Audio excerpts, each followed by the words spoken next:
Good morning students. आज के class में आप लोग पढ़ेंगे नॉर्मलिटी।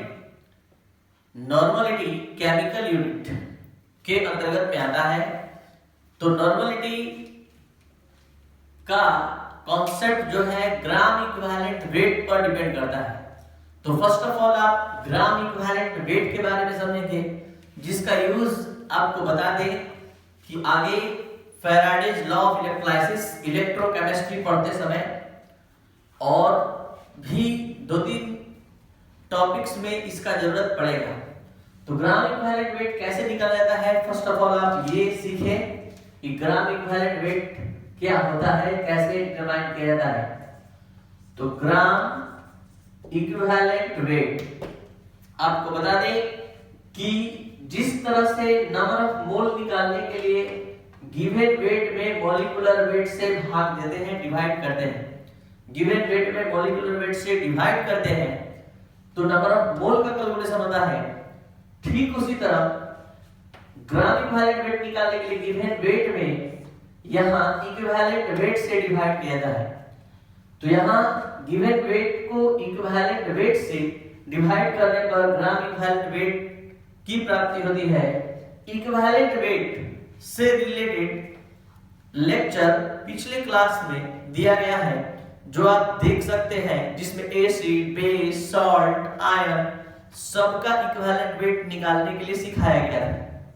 अगर आप लोगों में से किसी स्टूडेंट का ये क्लास मिस हुआ है तो पीछे के लेक्चर को पहले देखकर ही इस नॉर्मलिटी के क्लास को कंप्लीट करें, तो आपको बहुत ही अच्छा समझ में आएगा। अब जैसे देखा जाए ग्राम इक्विवेलेंट वेट कैसे निकाला जाता है। जैसे 10 ग्राम H2SO4, तो 10 ग्राम H2SO4 में ग्राम इक्विवेलेंट वेट की संख्या निकालनी है, यानी find the number of gram equivalent wait in 10 gram of H2SO4। तो फर्स्ट ऑफ ऑल हम लोग क्या करेंगे, मॉलिक्यूलर वेट निकालेंगे H2SO4 का। तो मॉलिक्यूलर वेट आ रहा है, मॉलिक्यूलर वेट आ रहा है 98, और इसी का इक्विवेलेंट वेट निकाल लें। तो इसी का इक्विवेलेंट वेट निकालने के लिए आपको पहले H2SO4 को डिसोसिएट करना होगा, और डिसोसिएट करने पर 2H plus SO4 minus minus, तो आप देख सकते हैं यहाँ 2 पॉजिटिव चार्ज है और यहाँ 2 नेगेटिव चार्ज है। इस कैटायन पर 2 पॉजिटिव चार्ज है और इस एनायन पर 2 नेगेटिव चार्ज। तो इस मॉलिक्यूलर वेट में कैटायन पर स्थित चार्ज से डिवाइड करेंगे तो इक्विवेलेंट वेट आ जाएगा। ऐसे एसिड के केस में हाइड्रोजन कोऑर्डिनेटिंग एसिड के लिए बताया गया था कि डिस्प्लेसेबल हाइड्रोजन या रिप्लेसेबल हाइड्रोजन की संख्या से भी आप डिवाइड कर सकते हैं, और डिवाइड करने से यहां इक्विवेलेंट वेट की प्राप्ति होगी। तो इक्विवेलेंट वेट का जनरल फार्मूला सुन लीजिए, जो लोग नहीं क्लास अटेंड किए थे पिछला। Molecular weight by total charge present on cation और एनायन। तो यहाँ कैटायन पर स्थित चार्ज 2 है, डिवाइड करने पर 49 आया। तो ये है मॉलिक्यूलर वेट और ये है इक्विवेलेंट वेट। तो इस दिए गए वेट में यानी 10 ग्राम में अगर आप इसके मॉलिक्यूलर वेट से डिवाइड करेंगे तो ये हो जाएगा मोल, और अगर इस 10 ग्राम में 49 से डिवाइड करेंगे, 49 से, तो ये हो जाएगा ग्राम इक्विवेलेंट वेट। ग्राम इक्विवेलेंट वेट हो जाएगा। एक बार फिर से एक दूसरा एग्जांपल लेते हैं। 200 ग्राम ऑफ NaOH। तो 200 ग्राम ऑफ NaOH, तो सबसे पहले हम इसका मॉलिक्यूलर वेट निकालते हैं NaOH का। 23 प्लस 16 प्लस 1 40, और इसका इक्विवेलेंट वेट निकालने के लिए NaOH को डिसोसिएट किया जाए, Na प्लस OH माइनस। तो यहाँ पर कैटायन का चार्ज कितना है 1, तो हम इसको 40 से डिवाइड कर 40 में 1 से डिवाइड करेंगे तो इसका इक्विवेलेंट वेट भी 40 आ गया। तो इसका ग्राम इक्विवेलेंट वेट निकालना है, तो 200 में इसके इक्विवेलेंट वेट 40 से डिवाइड करेंगे तो डिवाइड करते ही ये हो जाएगा ग्राम इक्विवेलेंट वेट। यानी दिए गए वेट में इक्विवेलेंट वेट से भाग देने पर ग्राम इक्विवेलेंट वेट प्राप्त होता है। लास्ट एग्जांपल इसको समझने के लिए 5 ग्राम CaCO3 यानी find the number of gram equivalent wait in 5 gram of CaCO3। तो इसके लिए CaCO3 का मॉलिक्यूलर वेट निकालेंगे। Molecular weight 40 plus 12 plus 16 into 3 ये हो गया 100। और यहाँ इक्विवेलेंट वेट निकालने के लिए क्या करेंगे, इस 100 में डिवाइड करेंगे कितना से, 2 से। ये कैसे जानने के लिए इसको डिसोसिएट कीजिए। Ca++ CO3 माइनस माइनस क्या देख रहे हैं, कैटायन पर स्थित चार्ज 2 है, तो कैटायन पर चार्ज कितना प्रेजेंट है, 2 या एनायन पर स्थित चार्ज भी 2 है, तो कैटायन एनायन पर स्थित चार्ज से डिवाइड किया जाता है, तो यहाँ इक्विवेलेंट वेट आया 50। अब हम इस 5 ग्राम को 5 ग्राम में number of gram equivalent wait निकालना चाहते हैं, तो number of gram equivalent weight equal हो गया 5/50। तो 5/50 क्या है, ग्राम इक्विवेलेंट वेट है CaCO3 का। तो ये था ग्राम इक्विवेलेंट वेट निकालने का कॉन्सेप्ट। तो लास्ट में आप एक लाइन अपने माइंड में रख लीजिए ताकि आज का क्लास ये समझ में अच्छी तरह आए कि ग्राम इक्विवेलेंट वेट इक्वल होता है given weight by equivalent weight. और अगर नंबर ऑफ मोल, तो आपको एक चीज अपने माइंड में सेट करना होगा कि जब कभी नंबर ऑफ मोल निकालना होगा तो गिवन वेट को मॉलिक्यूलर वेट से डिवाइड करेंगे, और जब कभी ग्राम इक्विवेलेंट वेट निकालना होगा तो गिवन वेट को इक्विवेलेंट वेट से डिवाइड करेंगे। तो ये था ग्राम इक्विवेलेंट वेट का कॉन्सेप्ट। ग्राम इक्विवेलेंट वेट इस तरह से डिटरमाइन किया जाता है। अब आप नॉर्मलिटी का कॉन्सेप्ट समझ सकते हैं। देखिए, नॉर्मलिटी का कॉन्सेप्ट समझने के लिए ध्यान दिया जाए। नॉर्मलिटी हमेशा सॉल्यूशन के 1 लीटर में स्थित number of gram equivalent weight, solute के number of gram equivalent weight की संख्या को कहा जाता है। यानी किसी सॉल्यूशन के 1 लीटर में सॉल्यूट का जितना number of gram equivalent wait present होता है वही नॉर्मलिटी होता है। मतलब हम क्या कहना चाहते हैं, इस बात को समझाने के लिए एक एग्जांपल ले रहे हैं। 1500 ml का सॉल्यूशन है H2SO4 का, जिसमें H2SO4 का 490 ग्राम डिसॉल्व किया गया है, 490 ग्राम। तो सबसे पहले H2SO4 मतलब 1500 ml का सॉल्यूशन है जिसमें 490 ग्राम H2SO4 का डिसॉल्व किया गया है, तो इसकी नॉर्मलिटी ज्ञात करें। तो इसके लिए सबसे पहले हमको H2SO4 का मॉलिक्यूलर वेट निकालना होगा। तो H2SO4 का मॉलिक्यूलर वेट आप देख सकते हैं, H2SO4 का मॉलिक्यूलर वेट है 98 और इसका इक्विवेलेंट वेट आ रहा है कितना, 49। तो इस दिए गए वेट में अगर हम इक्विवेलेंट वेट से भाग दे दें, number of gram equivalent wait निकालना चाहते हैं, तो number of gram equivalent wait, तो यहाँ इस दिए गए वेट में हम इक्विवेलेंट वेट से, इक्विवेलेंट वेट H2SO4 का यहाँ निकाला गया है 49 से डिवाइड करेंगे तो हमें ग्राम इक्विवेलेंट वेट मिल जाएगा। क्यों निकाला जा रहा है, आपको बता दें कि नॉर्मलिटी 1000 ml या 1 लीटर में, 1 लीटर सॉल्यूशन में जो सॉल्यूट का ग्राम इक्विवेलेंट वेट होता है वो नॉर्मलिटी होता है। इसलिए यहाँ number of gram equivalent wait निकालने के लिए दिए गए वेट में इक्विवेलेंट वेट से डिवाइड किया गया, जिससे ग्राम इक्विवेलेंट वेट पता चल गया। और अब 1500 since 1500 ml of solution contains 490 by 49 gram equivalent weight of solute. Therefore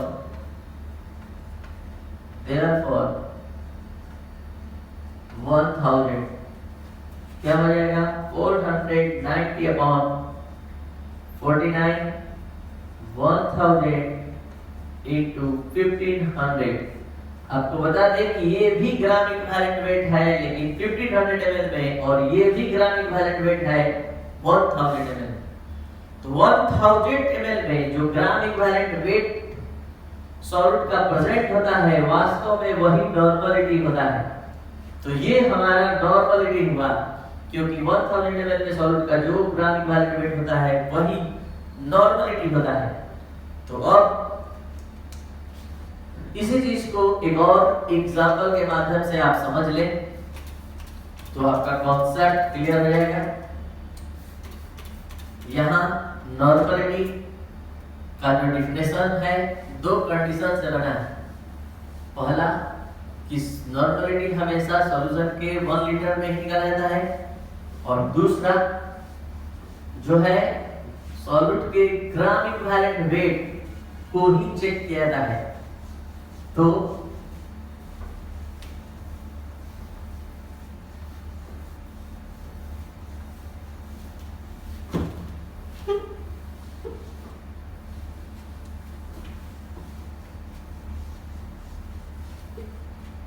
देखा जाए एक सॉल्यूशन बनाया गया है जिसके VML में सॉल्यूट का WA ग्राम डिजॉल्व किया गया है और इस सॉल्यूट का इक्विवेलेंट वेट E है। तो हमने माना है let VML of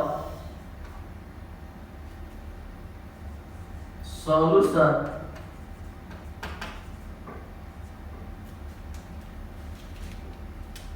contains WA gram of solute and the equivalent weight of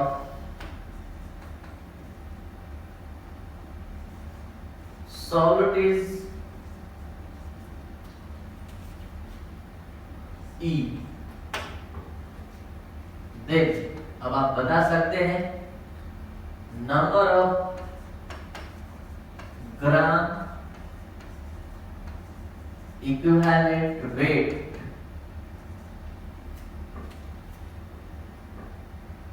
of solute. Number of gram equivalent weight of solute कितना हो जाएगा? तो इसके लिए दिए गए वेट में इसके इक्विवेलेंट वेट से डिवाइड किया जाएगा। तो ये हो गया आपका number of gram equivalent weight of solute. और अब since VML of solution contains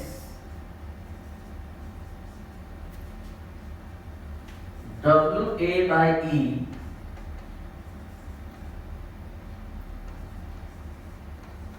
gram equivalent weight of solute, therefore 1000 क्या हो जाएगा ये WA upon E into 1000 into V। तो यहां आपको बता दें कि ये भी ग्राम इक्विवेलेंट वेट है लेकिन VML और ये भी ग्राम इक्विवेलेंट वेट है सॉल्यूट का लेकिन 1000 ml। तो 1000 ml का जो ग्राम इक्विवेलेंट वेट होता है सॉल्यूट का वही नॉर्मलिटी होता है। तो इस तरह से नॉर्मलिटी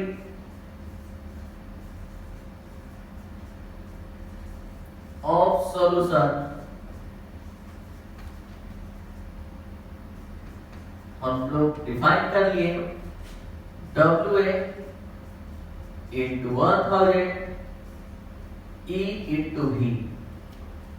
और अब इसको लैंग्वेज में आप क्या लिखेंगे normality of solution equal normality of solution equal given mass of solute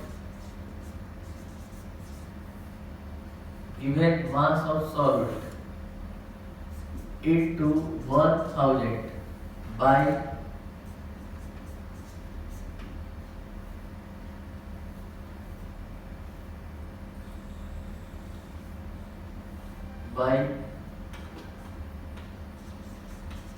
equivalent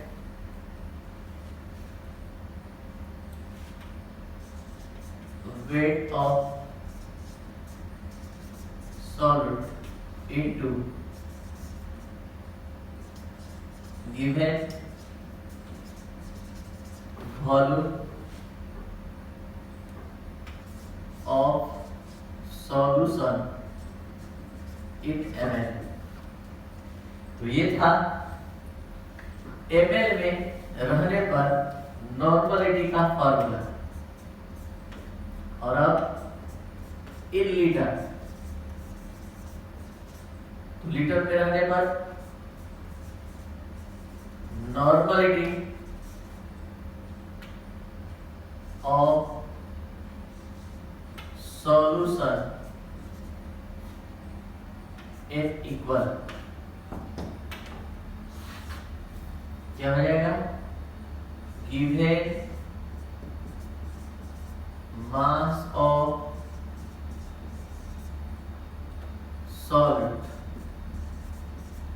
into 1 upon equivalent weight of solute into given volume of solution in liter। और अब नोट नंबर 1। नोट स्टार्ट करने से पहले आप लोग को नॉर्मलिटी का ये सारा कॉन्सेप्ट रिफ्रेश कर दें। क्या है नॉर्मलिटी का कॉन्सेप्ट? ध्यान दिया जाए। किसी सॉल्यूशन के 1 लीटर या 1000 ml में सॉल्यूट का जो number of gram equivalent wait होता है वही नॉर्मलिटी होता है।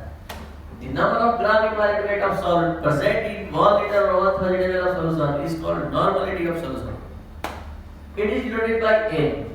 इसको n द्वारा रिप्रेजेंट किया जाता है। It is mathematically calculated by following method। इसको मैथमेटिकली इस तरह से डिफाइन कर सकते हैं।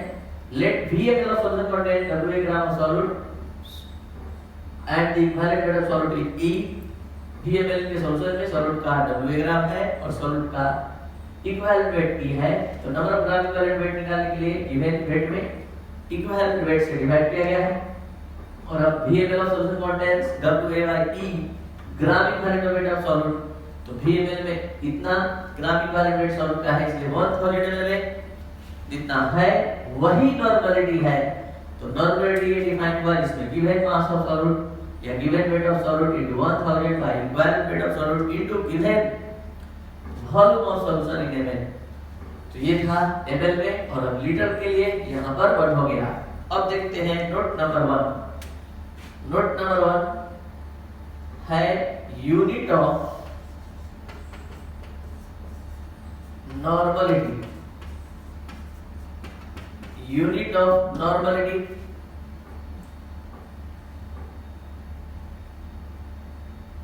ग्राम इक्विवेलेंट वेट पर litre.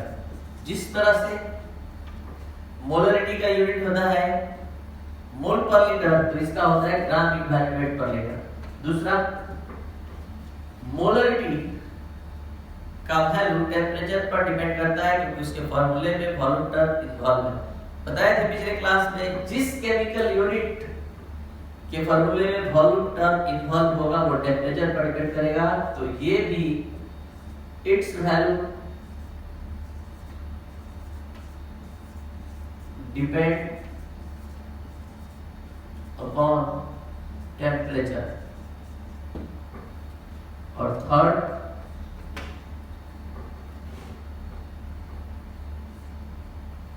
if molecular weight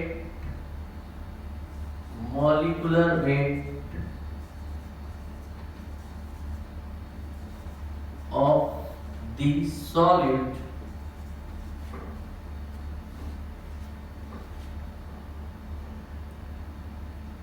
is equal to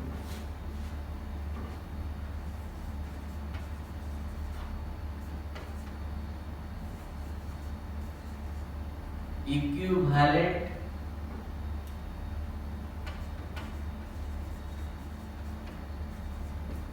weight of solid, then molarity of solution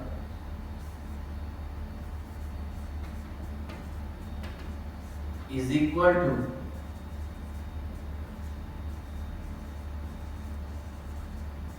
normality of solution,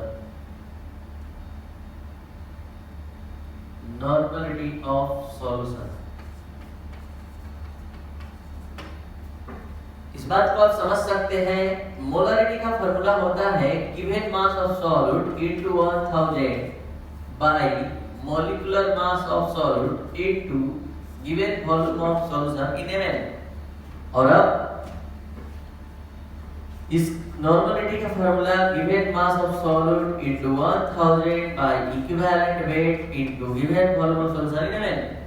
तो इस दोनों में डिफरेंस सिर्फ मॉलिक्यूलर वेट और इक्विवेलेंट वेट का है। और अगर हम आपके सामने HCl जैसा कोई सब्सटेंस ले लें तो इसका मॉलिक्यूलर वेट निकालिए 1 + 35.5 36.5, और अब इसका इक्विवेलेंट वेट निकालेंगे तो इस मॉलिक्यूलर वेट में 1 से डिवाइड होगा, क्योंकि HCl डिसोसिएट होता है H + Cl-। तो निश्चित तौर पर इसका मॉलिक्यूलर वेट और इक्विवेलेंट वेट सेम होगा। तो इस केस में मोलरिटी इस सब्सटेंस के लिए, इसके सॉल्यूशन के लिए अगर आप मोलरिटी निकालेंगे तो यहाँ भी 36.5 होगा और यहाँ भी 36.5 होगा। तो मोलरिटी और नॉर्मलिटी इस प्रकार के सॉल्यूशन के लिए सेम होगा। तो ये था आपका आज का कंप्लीट क्लास। उम्मीद है कि आप लोग को जरूर अच्छी तरह समझ में आया होगा। याद रखिएगा कि मोलरिटी और मोल फ्रैक्शन में number of mole of solid यानी कि नंबर ऑफ मोल का इंपॉर्टेंस है, और नॉर्मलिटी में number of gram equivalent wait का। और मोल निकालने के लिए गिवन वेट में मॉलिक्यूलर वेट से, और ग्राम इक्विवेलेंट वेट निकालने के लिए गिवन वेट में इक्विवेलेंट वेट से डिवाइड किया जाता है। तो इस तरह से आपका ये टॉपिक कंप्लीट हुआ। आप लोग से हमारा ये उम्मीद है कि आप लोग जितना ज़्यादा हो सके इस क्लास लेक्चर को एक दूसरे के बीच शेयर करें, और जो लोग अभी तक सब्सक्राइब नहीं किए हैं वो जरूर से कर दें।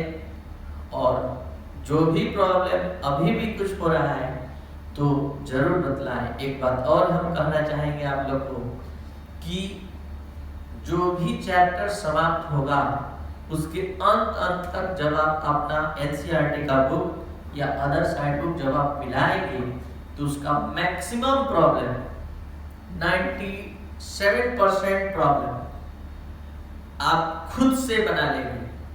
ये कैपेसिटी हम धीरे धीरे आप लोग में भर देंगे। जैसे जैसे क्लास बीतेगा वैसे वैसे आपका कैपेसिटी बढ़ता जाएगा।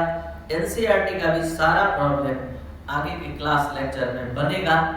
फिलहाल स्टेप बाय स्टेप आपका सिलेबस आगे की ओर बढ़ना शुरू हो चुका है।